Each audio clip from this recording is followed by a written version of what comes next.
Hey everyone, today I wanted us to look at four specific goals that I think we all need to stop chasing once we hit 50. It's all about learning how to actually enjoy the ride and make the most of the years we have ahead of us.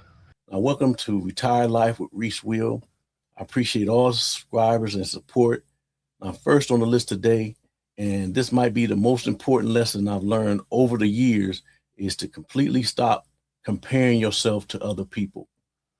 Pulling the plug on comparisons brought an immense amount of freedom into my life.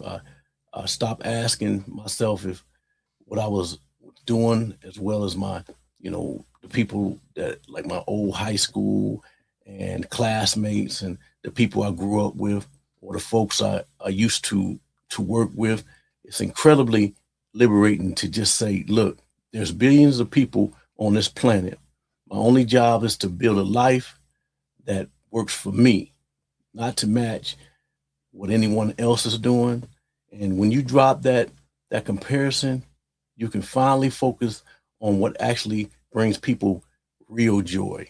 And for me, it's all about focusing on true your true purpose and the things that you love. And you know, whether it's a hobby, a personal project, or just relaxing, it's it's focusing heavily on relationships. Think about your family, your kids, or your aging parents, and realize how much time you actually have left with them, and how much more summers, holidays, and regular days, you know, do you get to share with them? It's all about making, ax- the absolute most about the moments that you have together. And for me personally, it's about the adventures. I absolutely love to travel, all around, especially overseas. And the way I like to do it is taking public transportations and really living like a local in the foreign countries. That approach opens the door for so many incredible adventures. Sometimes it can be a little intimidating or unpredictable in certain moments, but it's fun. I did it a couple of times, but when you look back, you think, wow, that was an amazing experience, man. And that's some more places that I want to go and I'm going to go. It opens your eyes to things you never would have thought about otherwise. And for me, the magic word is the moments. It's all about creating real moments, whether it's, you know, a solo adventure, going somewhere by yourself, sometimes you can do that, or memories with other people, family, your significant other. Um, those pieces of your life you cherish with your kids. When you look back, you know, that's it's special. Next up, number two, stop pursuing more stuff. Extra material things do not bring true happiness.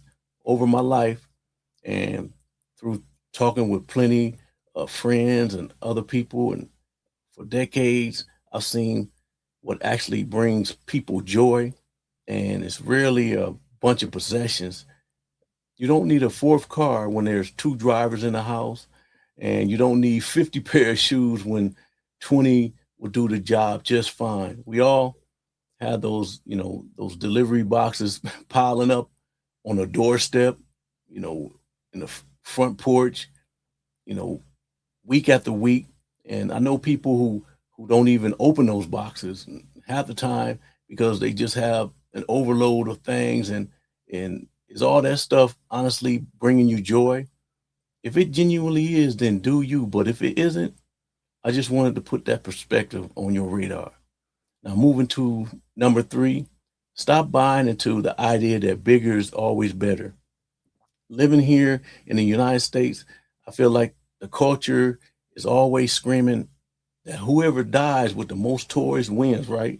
Everything has bigger, faster, newer, but as we get older, and I know this was absolutely true in my own life, having a massive house usually just translate into a lot of extra work.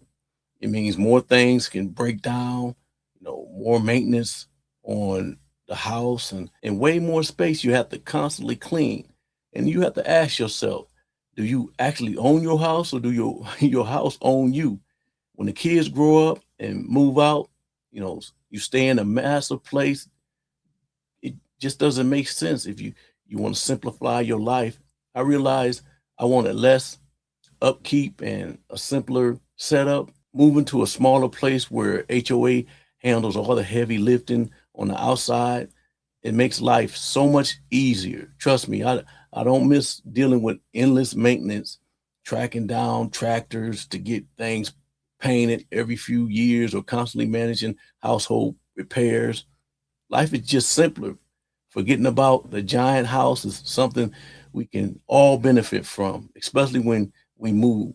That's usually when you get tempted by a realtor who shows you a place and you think, oh, this entertainment room would be nice. And we could use an extra bedroom as an office or a workplace. But at some point, it's a lot nicer to just keep things simple and let someone else worry about the upkeep. And that brings us to the fourth big goal: to stop constantly chasing that next career advancement. Instead, try to focus on finding a sense of purpose and actual joy in what you do every day. Look back when you were in your 20s, landing a quick promotion and securing a 10 to $20,000 raise. That makes a massive difference, because that money compounds over a 30 or 40-year career. But once you're in your 50s, is another step up the corporate ladder really going to change your life all that much? Personally, I think that it's a lot better to focus on enjoying your actual work, helping to build up a team around you, and mentoring the younger folks coming up behind you. It's all about making the place run smoothly as possible without constantly stressing over what's in it for me. Now, it's just human nature to think about that stuff, but part of getting older is just accepting where you are in life. By the time you hit our 50s, we've likely reached the level we're going to stay at, and the amount of extra energy and time you have to pour into just being considered for that next tier usually means, you know, clocking 60 to 70 or even 80 hours a week. That grind is fine in your 20s, but in your 50s, think about what those extra 20 hours are costing you. It's taking away precious time from your family, keeping you from taking care of your health, and stealing opportunities, for real adventures and life experiences. Now, our time becomes way more valuable than the extra bit of cash it would bring in. Eventually, your time becomes so valuable that you decide to retire, because sacrificing everything else just isn't worth the paycheck anymore. Now, if you're in your 50s, you might not be quite ready to hang it up yet, but a great way to ease into that mindset is to step back.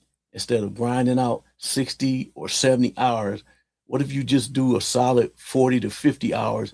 You can still do an incredible job and be a massive asset to your team and take pride in your work. A lot of times, the only thing driving us to pull those crazy hours is the desire to be the absolute best or get that next title. Give yourself permission to step out of that rat race, focus on enjoying the whole journey instead of maximizing this one piece of your life that can end up stealing so much from you outside the job. Yes, the recognition feels good, and getting exciting assignments, maybe even something with international travel, is great. The money is nice too, but there's a lot of other beautiful things in life to experience. And I'm encouraging you to prioritize your life, not just your title or your paycheck, and stop chasing that endless career climb. And speaking of cherishing things, one thing I've noticed from transitioning into retirement myself after 32 years on the road is how much people truly value their time once they get to the other side. Taking that leap into retirement, both financially and mentally, can feel pretty intimidating. And that's exactly why I did this video right here. And as always, thank you for watching this one. And remember, don't chase peace, live it.